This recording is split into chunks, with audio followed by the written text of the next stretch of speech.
My name is Dr. Gásdal Karstensen. I'm from the Copenhagen University Hospital Herlev, Gastro Unit Division of Endoscopy.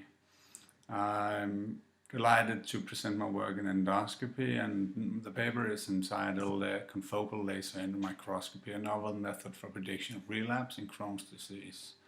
It is made with my co-authors, Professor Săftoiu, Dr. Hendel, Dr. Brynskov, Dr. Tobias Klausen, Dr. Pia Klausen, Dr. Cârtână, and my pathologist, Dr. Lene Buhl Riis, and my professor, Peter Vilmann. And we aimed our study at looking at these sublesions that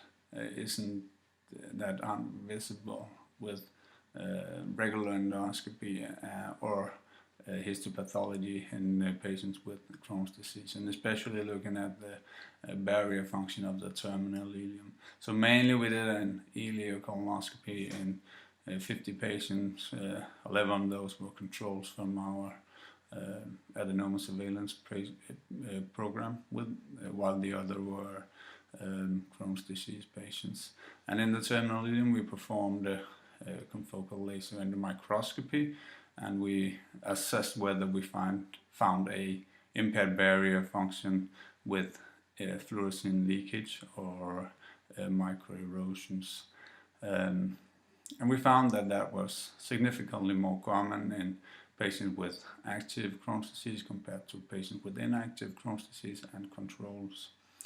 And consequently, we followed the patients for 12 months in our outpatient clinic, and we found that these parameters were significant risk factors for relapse within this follow-up period. If you want to use parameters like this, these parameters have to be reproducible. So consequently, we did an intra-observer study with 3 observers, and we found clinically acceptable values with almost perfect or substantial kappa values for these parameters. Next step will be to reproduce the study in a larger scale and in a more homogeneous patient group.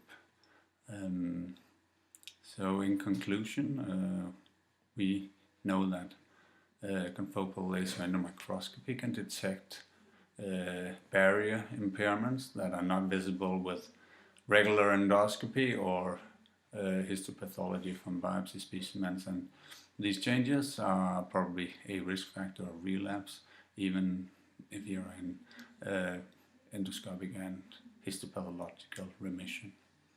So thank you for endoscopy for letting me present this work. Thank you.